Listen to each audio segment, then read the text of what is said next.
bienvenue dans cette vidéo que je vais consacrer au cycle de la lunaison.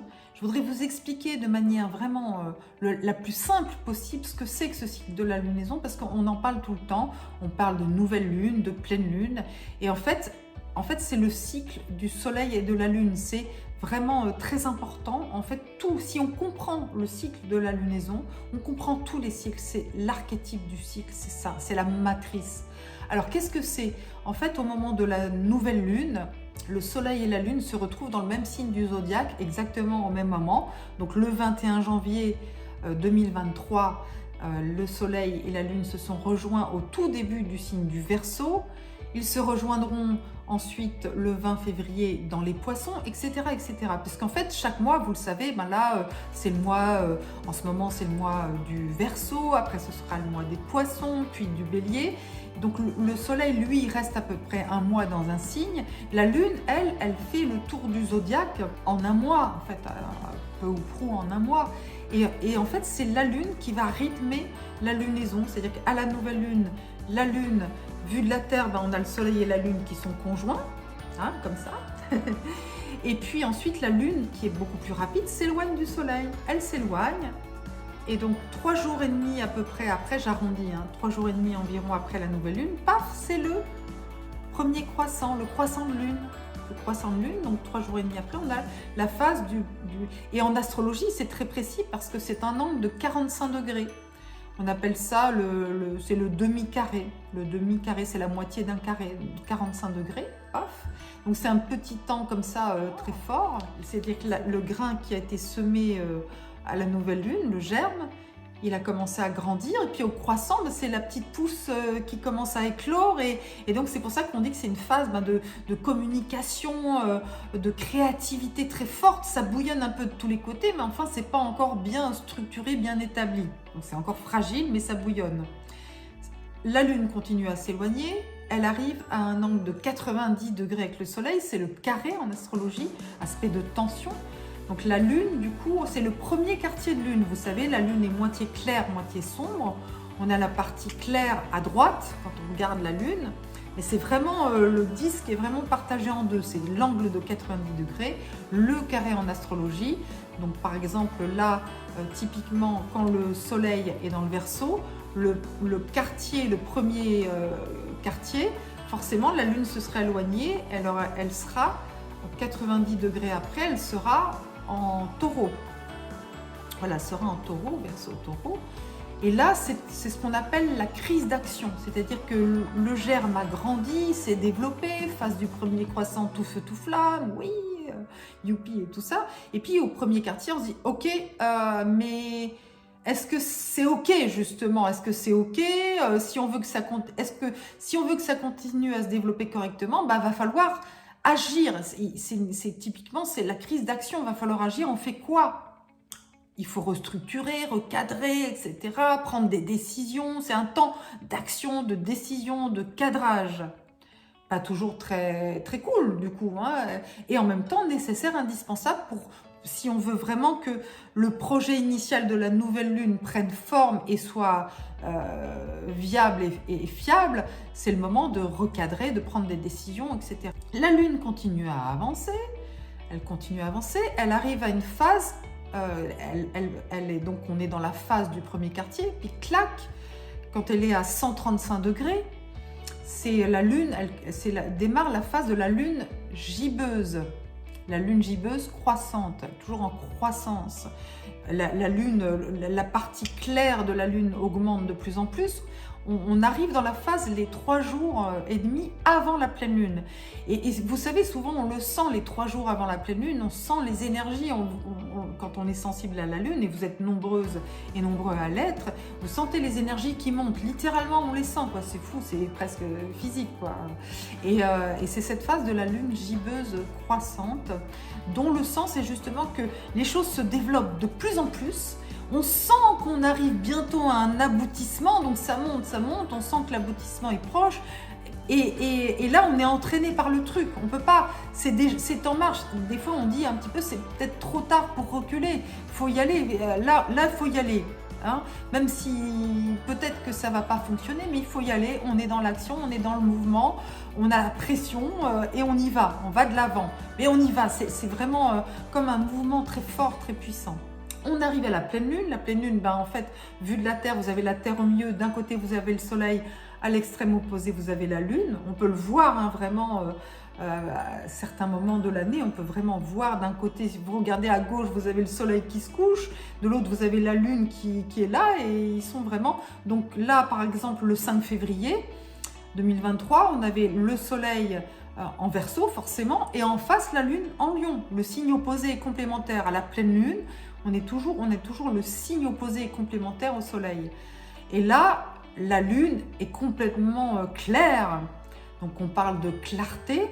Au niveau des énergies, elles sont au maximum. Puissance psychique, les rêves. Il y en a qui ont du mal à dormir. On fait des rêves incroyables ou on ne dort pas. On est dans des connexions incroyables. C'est la phase de pleine conscience. C'est la pleine conscience, la pleine lune. Et c'est là où en fait on peut se rendre compte vraiment des choses. La conscience, c'est la lumière, en fait, l'énergie, la lumière. Donc, ce qui a été semé au moment de la nouvelle lune, donc par exemple la nouvelle lune du 21 janvier 2023, en Verseau, début Verseau, mais quand on arrive à la pleine lune, le signe opposé étant lumière, le lion, il peut vraiment nous permettre de comprendre ce qui se passe, de voir ce qui a été accompli ou d'accomplir, d'être dans un... Alors on peut être complètement dans la récolte, le succès, l'accomplissement. Et puis par contre, si ça ne s'est pas vraiment passé comme on l'aurait voulu ou souhaité, on peut être aussi dans la prise de conscience que ça ne va pas, que ça va pas le faire et qu'il va falloir changer, transformer des choses. Sauf que des fois, ça ne se fait pas non plus en claquant des doigts. Et les autres phases, les phases suivantes vont pouvoir nous permettre de le faire. Donc la Lune a été complètement à l'opposé du Soleil, donc elle continue, ensuite elle entre dans sa phase décroissante. Et elle va être, on avait la phase gibbeuse croissante à 135 degrés, et là donc la pleine Lune 180 degrés, on va ensuite rajouter 45 degrés, et on va arriver à la phase gibbeuse décroissante, qu'on appelle en astrologie humaniste la phase de la lune disséminatrice. Quelque part, tout ce qui a été engrangé, tout ce qui a été accompli, eh bien, on va pouvoir le partager, le transmettre, le redonner, et on va être dans la quête aussi, que ça se soit bien ou mal passé, on va pouvoir partager. La phase après les 3 jours, il y a les 3 jours et demi après la pleine lune qui sont encore la pleine lune, et ensuite quand on arrive dans la phase gibbeuse décroissante, c'est vraiment la phase de partage, on va vers le dernier quartier de lune, et donc même si tout s'est très mal passé, que à la pleine lune on s'est dit ah, ça va pas du tout, c'est pas ça du tout, mais justement on va aussi pouvoir trouver le sens de tout ça et partager, échanger, être dans la connexion aux autres pour pouvoir trouver ensemble aussi des solutions, des rectificatifs et commencer à se dire on va pouvoir passer à autre chose aussi. Et c'est là qu'on arrive au dernier quartier. La lune moitié claire, moitié sombre, mais cette fois c'est la partie sombre qui est à droite. Quand on regarde la lune, la partie sombre est à droite et elle prend de l'ampleur. Donc là on est à 90 degrés mais de l'autre côté de la pleine lune, à 270 degrés. Et là c'est la crise, non pas d'action comme au premier quartier, mais la crise de conscience justement, où là on sait, là on peut plus se mentir, c'est l'heure de vérité, c'est ok, là il faut prendre des décisions, il faut transformer, changer des choses, c'est important, et là on ne peut plus reculer l'échéance, c'est ça symboliquement, et c'est très important. On peut simplement le voir comme une introspection, mais l'introspection, c'est après. Là, c'est vraiment, je vais prendre des mesures, des correctifs, je vais rectifier des choses, que ça ait du sens. C'est la question du sens. Avant la pleine lune, on est vraiment dans l'action, la croissance. Dans la phase décroissante après la pleine lune, on est dans le sens, le partage, le don, la compréhension, la transmission. Phase du dernier quartier, et enfin on arrive à 3 jours et demi à peu près avant la nouvelle lune suivante. On commence la phase dite balsamique, la phase de la lune noire traditionnellement. la lune sombre, la lune est de plus en plus sombre, forcément, elle décroît, elle décroît, elle décroît. Et cette phase-là, c'est la phase de l'intériorisation et aussi de la libération intérieure. C'est-à-dire que l'ancien cycle commence à perdre son sens et on commence à se détacher. Et en positif, c'est une phase de libération où on sent, on peut être complètement dans le lâcher prise et se dire, mais finalement, tout ça, l'ancien cycle, c'est fini, c'est passé, oh, je me sens libérée, je sens que je vais passer à autre chose, c'est formidable.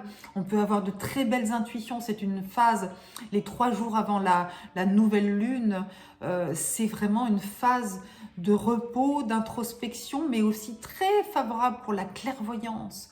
Donc c'est un très bon moment pour faire le bilan et perspective. On commence déjà à avoir l'intuition du nouveau germe qui va venir. Donc par exemple la nouvelle lune en poisson du 20 février, donc les 3 jours avant, on pourra vraiment avoir cette préscience, cette précognition, c'est le bilan et la perspective. Et ensuite, on arrive à une nouvelle lune dans un nouveau signe du zodiaque.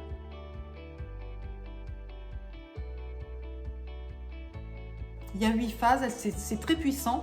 Et vous savez que ces 8 phases, elles sont, on les a aussi dans le calendrier des saisons. On retrouve la puissance des 8 phases dans les traditions anciennes, païennes, etc. On a vraiment les solstices, les équinoxes qui déterminent notre zodiaque solaire. C'est-à-dire que l'équinoxe du printemps, c'est le début, c'est le point vernal, c'est quand le soleil, on considère que c'est le 0 degré du bélier, c'est le début du zodiaque en bélier. Donc le solstice, et on a ensuite donc l'équinoxe du printemps, ensuite on a le solstice d'été, c'est 0 degré du cancer, on a l'équinoxe d'automne 0 degré de la balance, et on a le solstice d'hiver 0 degré du capricorne. Et entre les solstices et les équinoxes, si on coupe la poire en deux, on a d'autres fêtes païennes traditionnelles. On a le 1er février, là je suis en train de tourner cette vidéo, le 1er février 2023, c'est Imbolc, c'est la mi-temps en fait, entre le solstice d'hiver et l'équinoxe du printemps, c'est la mi-temps en fait. Et on a aussi la mi-temps, en fait, entre chaque solstice et équinoxe, on redécoupe en deux. Et ça correspond à une fête traditionnelle païenne. On a le 1er mai qui est Beltane, en fait, la fête du printemps, qui en fait est dans le taureau, donc la sensualité, la fécondité de la nature.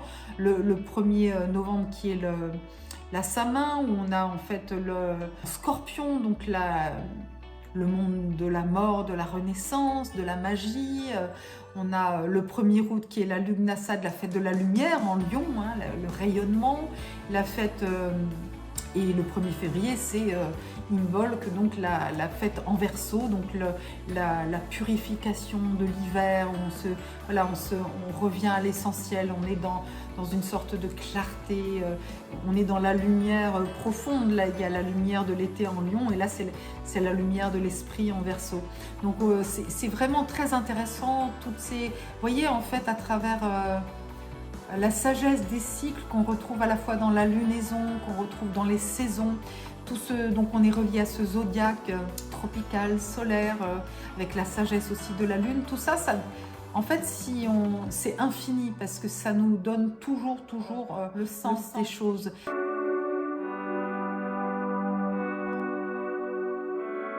Et quand je vous fais un horoscope en parlant des énergies de la semaine, etc., j'ai toujours ça en tête. C'est-à-dire que je dis voilà, la semaine, tel horoscope, et bien en fait, on est dans telle phase de la lune, et donc ça prend une couleur différente. Et tous ces cycles-là, bien sûr, en consultation personnalisée privée, typiquement, eh bien, j'étudie ces cycles-là sur des longues périodes qui sont reliées à votre thème à vous. C'est vraiment, ce sont vos rythmes à vous, vos rythmes de vie, vos cycles de vie. Et ça, c'est essentiel, parce que c'est ce qui va donner du sens à ce que vous vivez quand vous traversez, par exemple, une période très difficile. Dans quelle phase est-ce que vous êtes ? Dans votre rythme à vous, votre rythme soleil-lune à vous, est-ce que vous êtes dans la phase... Si vous êtes dans la phase balsamique, la dernière phase avant la nouvelle lune, eh bien, vous êtes, ça donne du sens à ce que vous vivez. Si quelque chose s'arrête dans votre vie, c'est parce que vous allez vivre bientôt un nouveau cycle qui aura une autre couleur et que cette personne ou cette situation n'aura plus de sens dans le nouveau cycle. Peut-être qu'au contraire, si quelqu'un arrive à ce moment-là, ben vous n'êtes peut-être pas prêt parce que le nouveau cycle n'est pas encore là, mais cette personne vient un petit peu en avance. Les timings, tout ça, en astrologie, tout est une question de timing. Hein. Voilà, c'est la vie, l'astrologie, c'est la vie, c'est le mouvement, c'est le cycle. Voilà, j'avais envie de partager ça avec vous de manière libre, comme je le ressens. Je vous en reparlerai, n'hésitez pas à me poser des questions en commentaire. Si vous souhaitez avoir d'autres informations, je pourrais faire d'autres vidéos là-dessus, peut-être en prenant des exemples concrets. Dites-moi en commentaire de quoi vous aimeriez que je vous parle par rapport à tout ça. Moi, ça me passionne, donc voilà, j'espère que ça vous intéressera aussi. Je vous souhaite plein de belles choses. Profitez bien de votre phase lunaire en ce moment. Voilà, bye bye.